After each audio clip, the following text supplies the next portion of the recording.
How's it going, people? Slab here, and I've just noticed this has actually just been updated.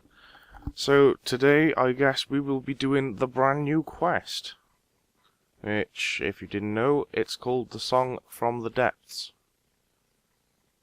So this was released probably about an hour ago, give or take, and well, to start it, you need to come down to Rimington and talk to Lucille, who's just west of the well. So once you're in your same usual stuff, ask if she's alright, if she wants a help, and eventually she'll give you a potion. You don't actually, there's no requirements at all for this quest. You don't even need food if you don't want to take it. If you're low level, you may as well take a little bit, or if you're lazy, take a bit. But yeah, once you're here, ask if she wants help, agree to accept the quest, and then she'll tell you about Wayland won't get up, and she'll hand you a potion. So as soon as you've got the potion, use it. And you'll then go into a dream state, and just to your right you'll see a purple ghost walking north. Just follow that purple ghost, and eventually, just outside of Rimington you'll find the entrance to some caves.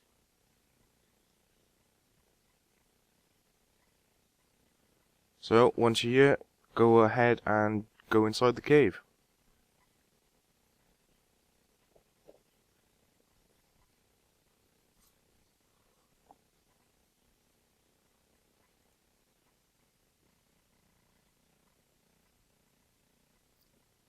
So, go straight across the bridge, follow this path all the way around.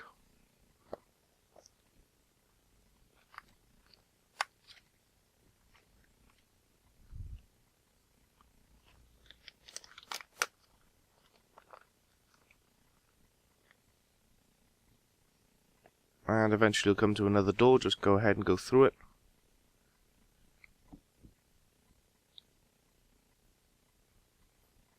Choose whichever option you want.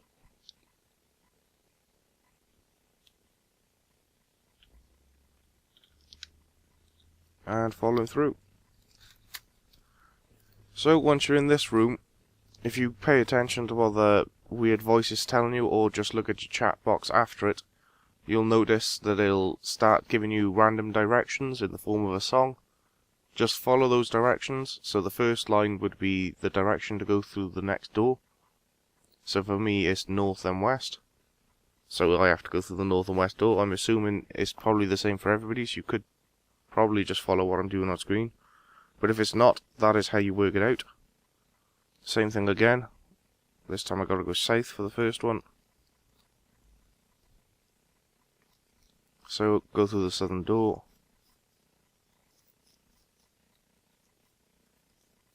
And then the next one, pretty straightforward really. Gotta go through the eastern.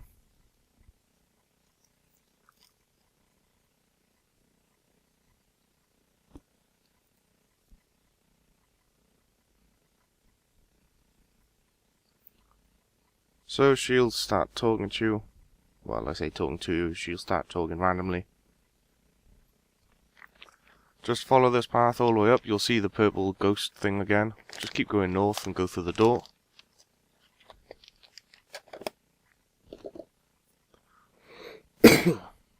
You'll then be given a little cutscene, and you'll see all these ghosts.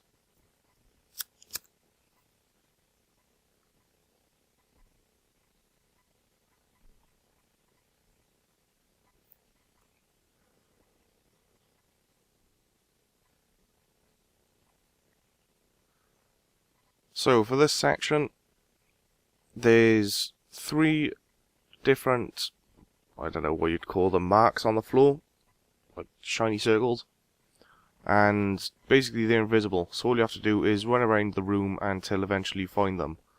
But if they're all in the same place for everybody, then in this first room there's one in the northwest, and there's also one in the northeast, and then the original one you started off on.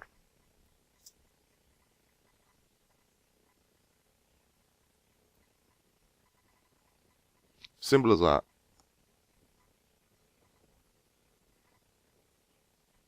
It'll then tell you a door has appeared. It appears on the western side. Right by there.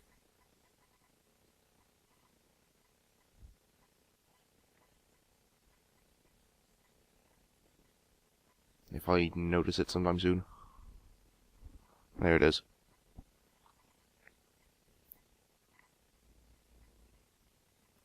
So you'll then move on to the next room, and it's the same thing again, except for you start off with no symbols. So, pretty straightforward, just run around the room and eventually you'll come across them. There's one on the western side.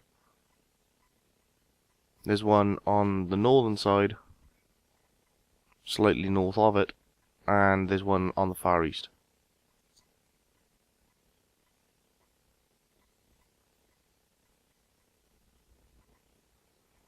So it'll tell you a door's appeared again.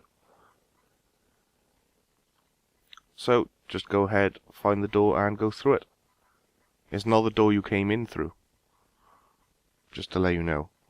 It is on the southwestern side of the room though.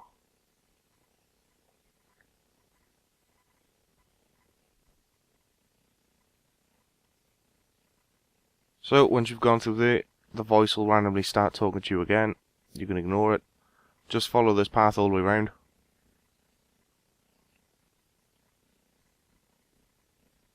And go through the door.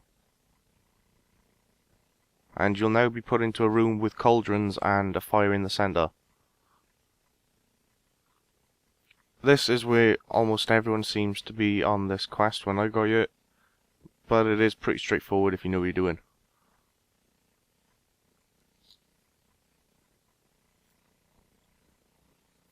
So here's how you do it. Finish talking to the voice, and in the centre of the room, in between the 4 pots, is that burning seedling you've seen in the cutscene. Go ahead and pick up the seedling.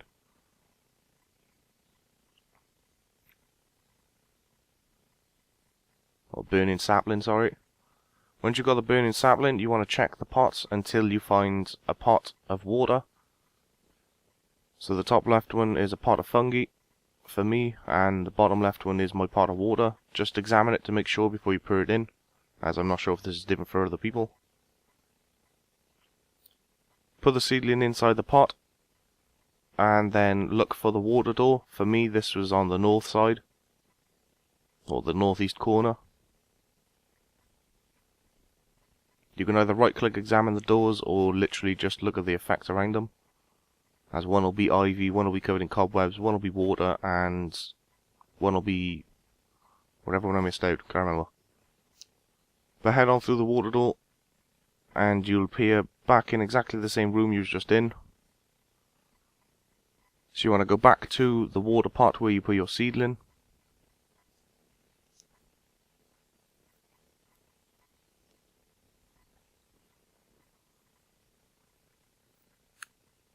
And you want to take the seedling out of the water pot.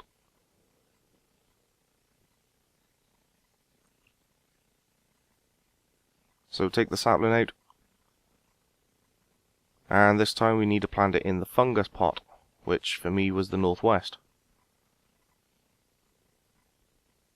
The fungus door will then open, and we now need to go through the fungus door. For me, this is in the southwest.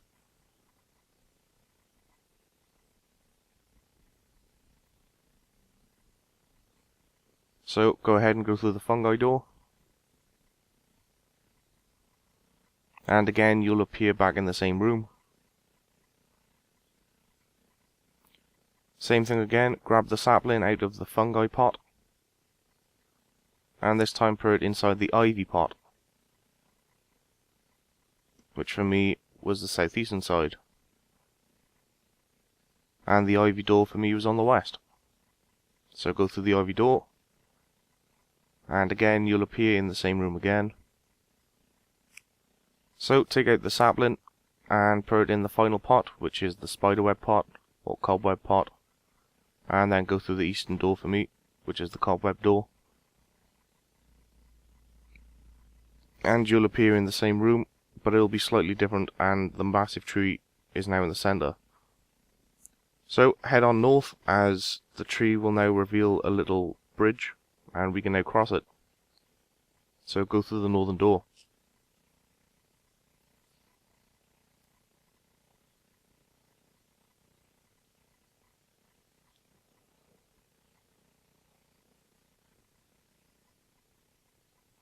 So you'll be treated with another cutscene, and you'll watch these purple ghosts commit suicide, I'm assuming, like lemmings.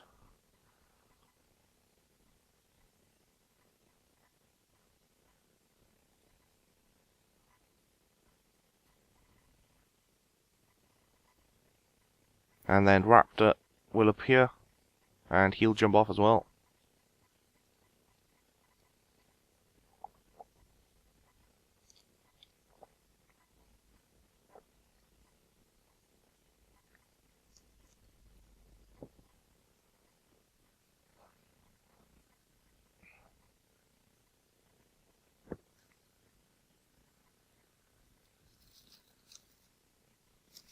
So finally, once you regain control, it's time for us to jump off the cliff.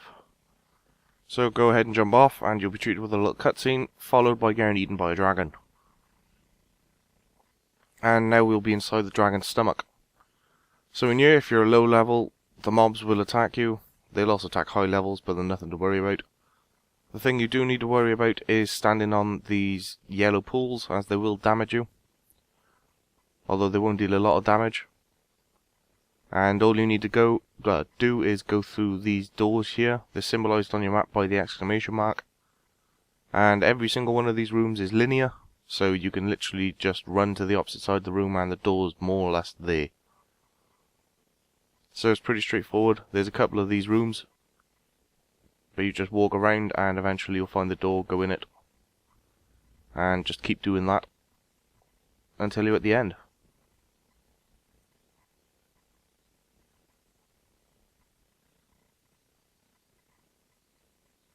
Pretty straightforward. So again, this third room, the door is on the northwest.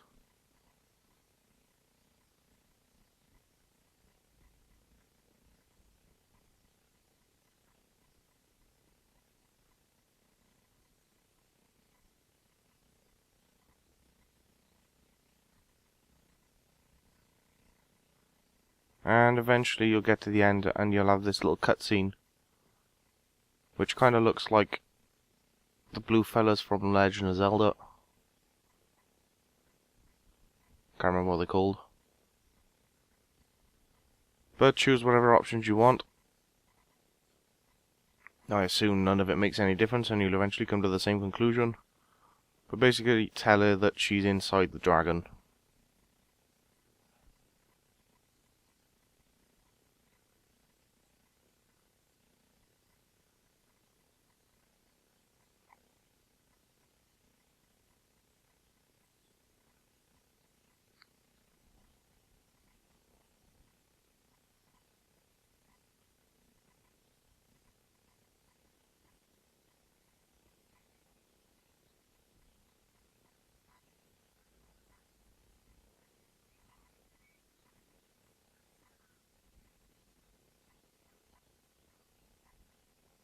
Eventually Raptor will come in and you'll threaten to kill her, tell him not to.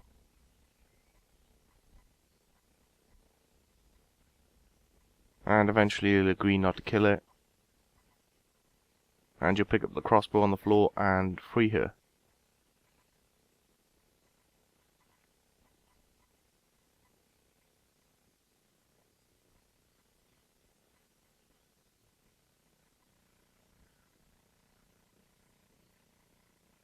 So you'll then be treated with another cutscene where you can see the Queen Black Dragon.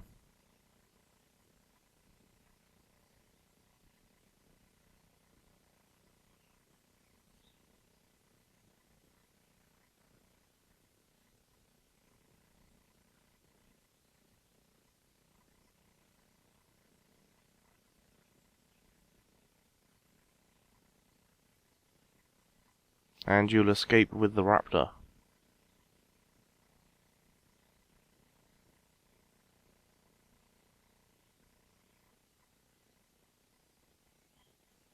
So go through the conversation with the raptor. Pretty sure it doesn't matter what choices you choose. And eventually he'll tell you to go back to Lucille and tell her what happened.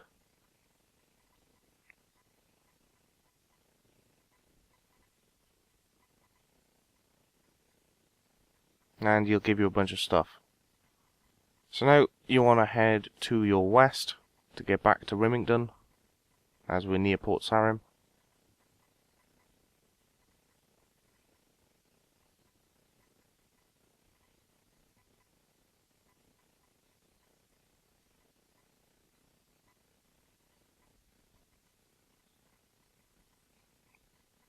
And eventually when you're here, go ahead and talk to Lucille again.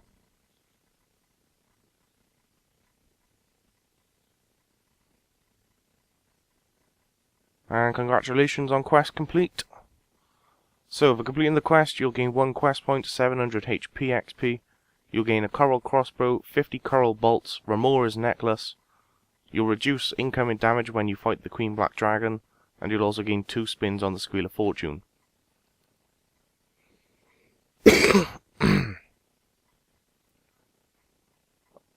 I'm not sure if this coral crossbow will play a part in Queen Black Dragon, but it's best to assume it will, so don't bother dropping it yet if you plan on killing the Queen Black.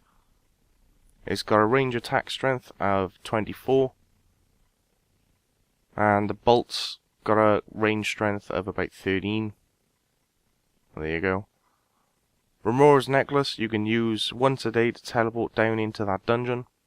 Additionally, if you kill the monsters while inside the dungeon, they will drop another kind of bolt for you to actually pick up and to use with your coral crossbow. So it may be worth getting them, as they may play a part while fighting the Queen Black Dragon. So that's the end of the quest, and Pigeon Puncher will be covering the Queen Black Dragon as soon as it's out. So stay tuned and we'll get some information as soon as we can. Catch you then.